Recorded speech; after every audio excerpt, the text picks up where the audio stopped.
Thank you for tuning in to Summary Judgment, where Austin personal injury attorneys Josh Fogelman and Aaron Von Flatern of FVF Law discuss the ins, outs, and in-betweens of personal injury cases. Yo, Josh. Hey, Aaron. Hey, Josh. Objection form! Wait. Objection form! You got to let Objection me talk. form! Objection form! The only Objection form! I'm trying to get Objection form! question out. Objection form! This is very disconcerting. You know why I'm doing that? I kind of do. Because it's funny. It happened in a real deposition.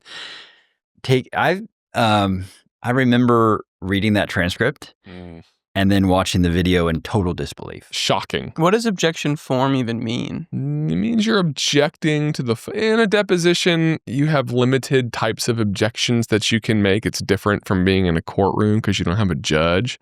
So when you say objection form, you're objecting literally to the form of the question. There's a couple of different question types that are inappropriate, and preserving your right to have that objection heard in front of a judge down the road. You can just say it as many times as you want. I'd like to give a longer answer. Objection form was designed to stop bad behavior. Back in the 1980s, some of the legal greats in our state, such as Joe Jamail, who is famous on YouTube for this, used to, let's just say, intimidate other lawyers and more or less invite them to fist fight every time there was a disagreement inside of this very, very tiny conference room where these depositions were taking place. And the Supreme Court said, you know what? Instead of y'all arguing about whatever you're arguing about, how about you just say objection form, and that'll be a placeholder in the record, and then you can file a motion and come to court, and you can actually have the argument in front of the judge and not just be like drawing down in the middle of the depo.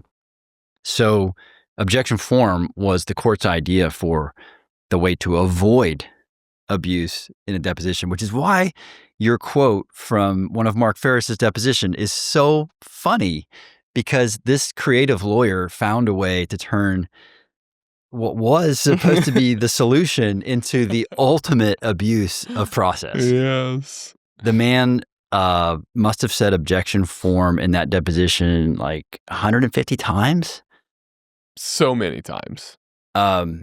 In rapid fire like that to prevent Mark from even being able to ask a question at all. I think he got into that place where I get with my 12-year-old, where you're kind of like, vibrating. You're so frustrated. This man was so frustrated with the types of questions that were being asked. Because he was getting his butt kicked. Yes. His clients were getting their butts kicked. That's why. We're not tooting our own horn, but one of our lawyers, Mark Ferris, will toot his horn. He was absolutely winning. If you can win a deposition, that was happening. And you can, and he was. And this man was losing his mind. And it'll go down in the lore of FVF forever. Pretty great. Are depositions usually that exciting? No. We tell our clients, like, don't be intimidated. Don't be anxious. Don't be worried. If anything, you may be a little bored during this process. It's going to be civil. There's no need to worry. We'll be there to protect you. Your only job is to tell the truth. Very simple. You know the truth, so they're going to ask you about it. If you don't know, say, I don't know. Depo should not be that exciting. But sometimes it really depends on the case, and it depends on the lawyers in the case, and it depends on how all the different players in the case are behaving themselves. And sometimes you just get lawyers who are coaching their clients to be abusive and evasive and not truthful, and the case just gets really, really heated and contentious, and you walk into that deposition room and you've got all the egos in that room and fireworks fly, man. It just happens. Do you remember, since we're telling stories, I hope this podcast is called Storytime. Do you remember when you and I walked into, I won't say the name of the law firm, but a law firm in Dallas whose office was located very high in the sky? I do remember. Who was in possession of more marble than I A lot thought of marble. any firm Very deep carpet. didn't know it was legal to have that much. So much marble. The conference room table was like, it was like a cartoon. You remember the Bugs Bunny cartoons where like Yosemite Sam would be like, pass the salt, and then like, you know, you walk all the way down. You're 40 feet away, So having a conversation with you on my cell phone at the other end of the table. So we walked into this place, and it was nicer than any nice hotel I'd ever been in. Yes. And we're in this deposition, and there must have been 10 lawyers in that room. Yeah.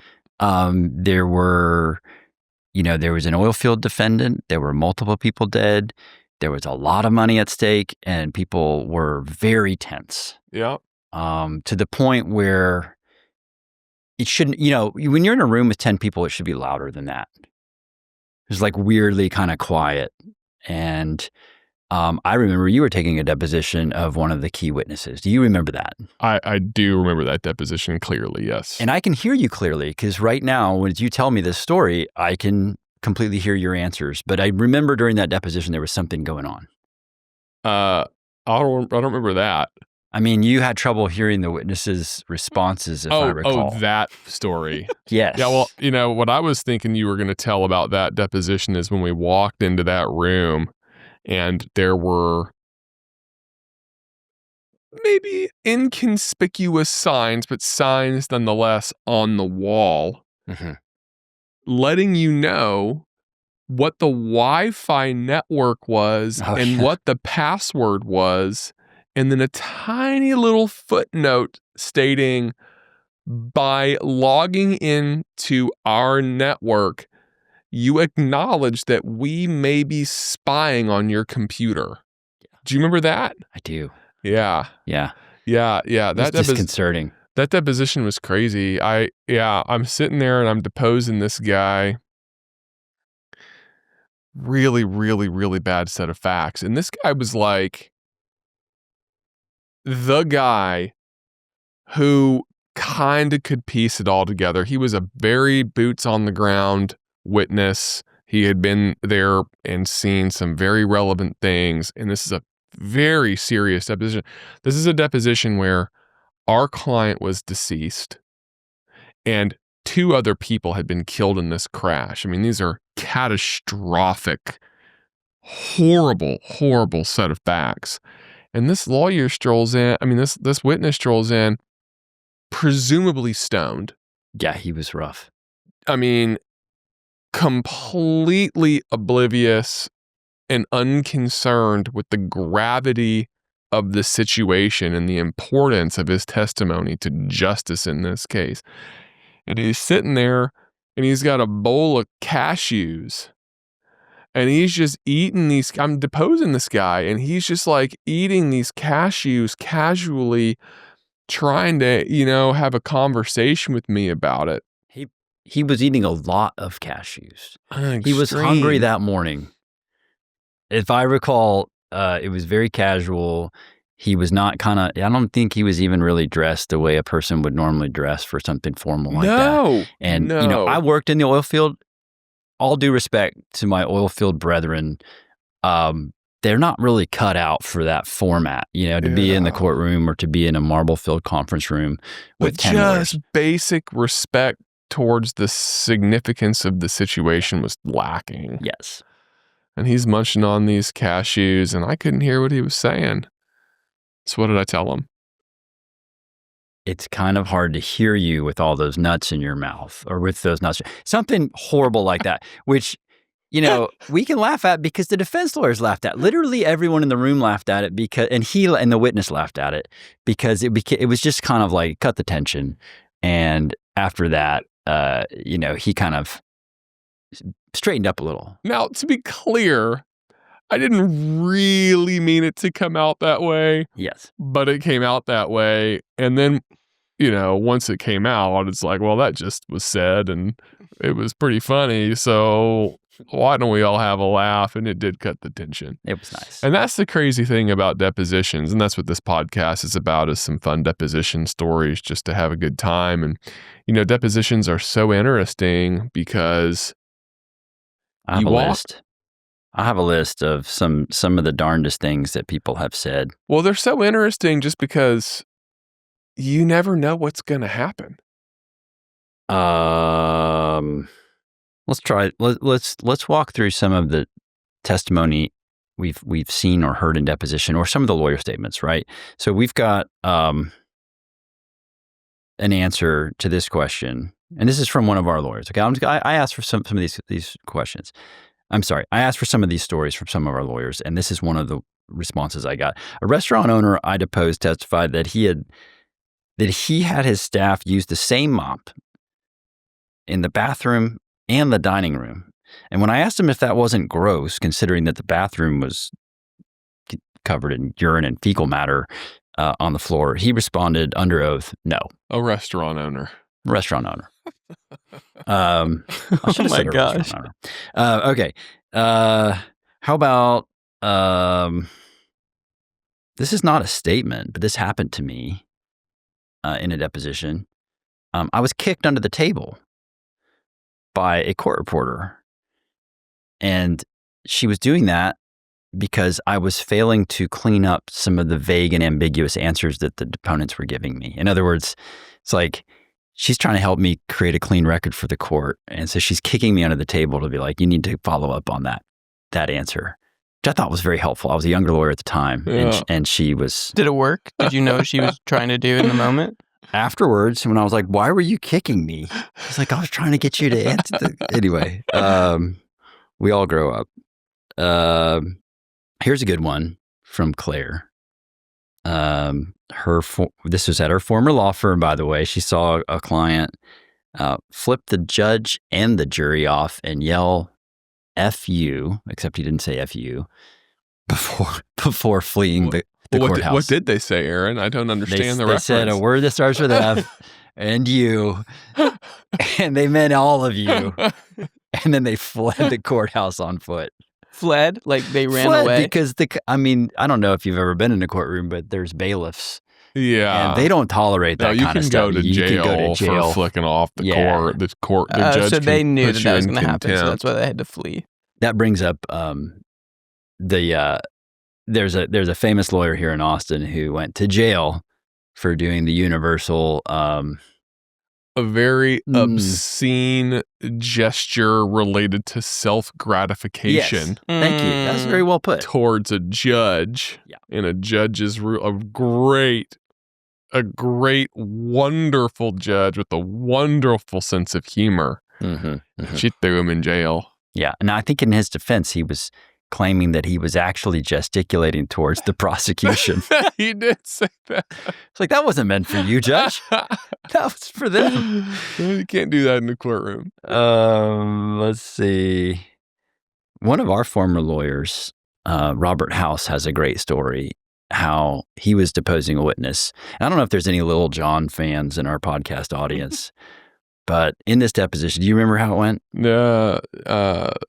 Something about turn it down. So there was a dispute about some sound in this particular case, and so Robert asked the witness, and then, so you're testifying the music was too loud.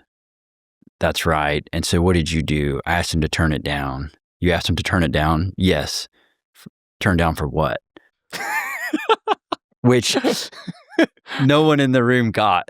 It totally went under the radar. So unlike your joke, like nothing happened in this joke. Like it just kept going. And then Robert later printed that out and put it on Facebook. Shout out to Robert House. He's the master of keeping a straight face while yes, he is. doing stuff like that. Good poker face. Let's see. I have "That's My Job" written down. Do you remember what that was? I don't remember that. But I can tell you some stories about answers that I got that. Hey, here's the thing about a deposition, right? You're in the room and sometimes you're taking these depositions, and every now and again you'll get a witness that's a make it or break it. And when you're in that room, the tension is very high.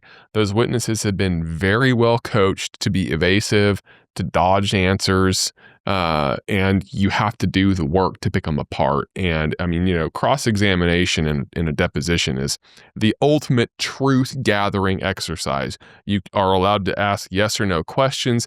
You can be very forcible about compelling people to answer questions with a yes or no so they cannot dodge you. You can get in front of a judge in the event that they refuse to answer yes or no. It's really a masterful skill. It's fun, really fun to an effective cross-examinations. Like there's nothing better than that in the law. Mm-hmm. It's what we all have seen, in the courtroom dramas when you get that witness on the stand and you finally get them to make that admission. That is cross-examination.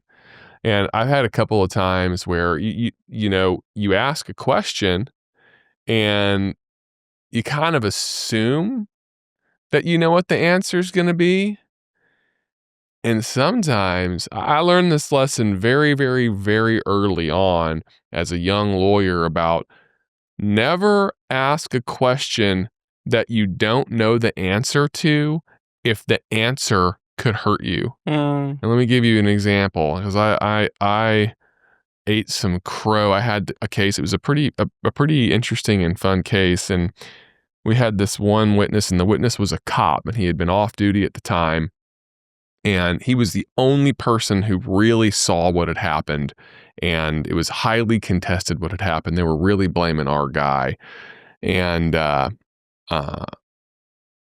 this guy gave a great deposition. Just A+, got everything I needed out of him.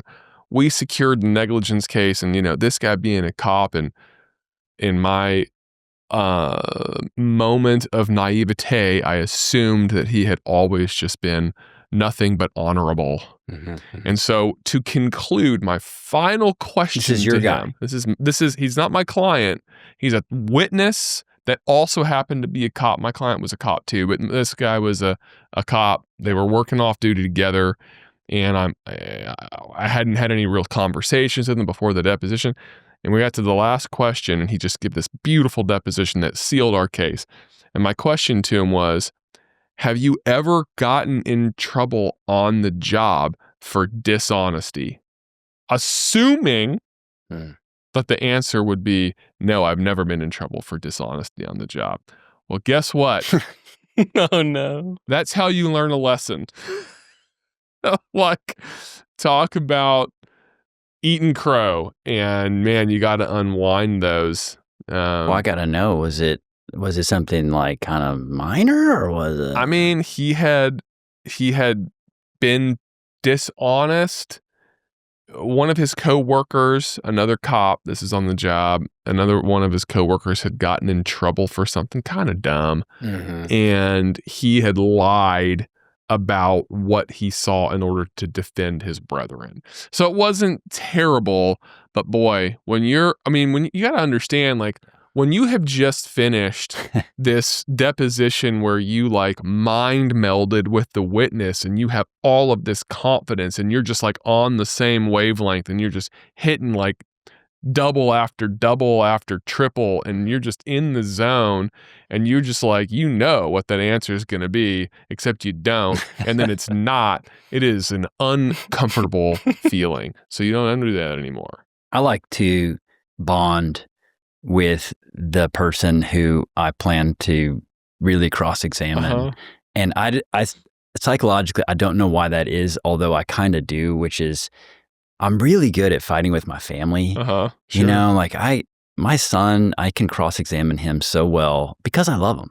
Yeah, of course. And so I feel like when I form the bond with the witness, now I can be like I am at the breakfast table and be like, look, let's call a spade here. You lied. So you didn't do your homework. But I had a cross-examination in an arbitration hearing where it was going really well. And you start to once it starts going well, you do start to take a few liberties because you can feel in the moment how this fact finder, which it wasn't a jury in this case, it was a retired judge serving as the arbitrator, is kind of following your lead, and they're understanding what deficiencies. This was an expert. Okay. So the expert was paid to say a bunch of stuff, but upon pushing a little bit, had to admit a bunch of stuff that was very favorable to us. And as as I kept getting more and more admissions, I started to weave together his answers to sort of summarize, say, like, in summary, this.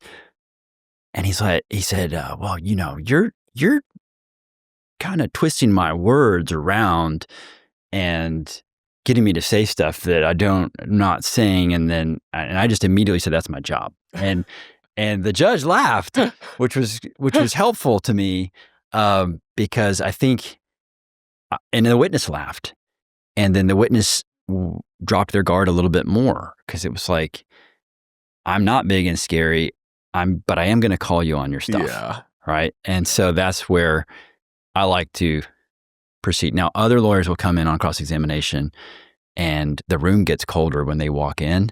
And I have a huge amount of respect for those guys. I mean, I think Mark Ferris is one of those lawyers where he walks in, he's intending to cross-examine you. You can hear his footsteps in the hallway as he's coming towards that deposition. And when he walks in, you are very uncomfortable. And he's very comfortable, which is, he'll take you for 8 hours. Yeah, exactly. No problem. That's the other thing. So anyway, stories are fun from court. The things that people say in court, some of them are not even rated for this podcast,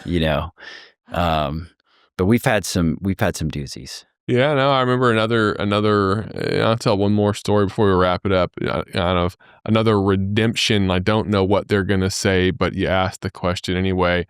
The caveat being, it didn't matter what their answer was this time. It wasn't going to hurt me. It could have been a yes. It could have been no. It didn't really matter. But just like kind of one of the things that you learn early on as a lawyer, if you're well trained, is sometimes you have to ask the obvious questions. You might not know what the answer is going to be, but you might be surprised by the answer too. And sometimes you just got to put it out there. And we had this case where a woman had been sitting in a hotel lobby, and the lobby had ceiling tiles just like this, these acoustic ceiling tiles. And there had been an AC leak up above it and got the tile wet. The tile had been dripping into a paint tin that they had set up there to catch the water the hotel had, and it just got too heavy and fell on her, hurt her. And there were a lot of complicating factors in that case. It was a difficult case from an injury standpoint. They didn't believe that she was hurt. And I was deposing the maintenance guy. I mean, this is a super random event. A woman just in the wrong place at the wrong time, tile fell on her head. And I'm deposing the maintenance guy, trying to understand exactly how this had come to pass. And I had a really good deposition. He was a great witness. And I had a really good deposition of him. And towards the end of the deposition, I said, do you agree with me that a tile fall on a person's head can hurt them? And he said, yes, I agree with that. And I said, have you in fact yourself, I had no idea the answer to this question, have you in fact yourself ever had a tile fall on your head? I mean, who has? Right? Who has? That guy. Who has? That guy had. That guy had. And to my extreme surprise and satisfaction, his answer, this is their witness, by the way, he's an employee of the hotel. It's like, yes, I have. And he had the same exact thing happen to him and got hurt. And we ended up settling that case for 7 figures. It was a really, really great outcome for our client. But just these moments where, if you don't ask, you don't know. But you got to be careful with that. But yeah, depositions are a ton of fun. And this is like one of those things that makes this job enjoyable, is you never know what stories are going to come out of it. Yep. You never. Objection form! All right, thanks for tuning in. You were going to ask me to say something else, and I knew better. I was like, you're going to yell at me. You're going to yell at me.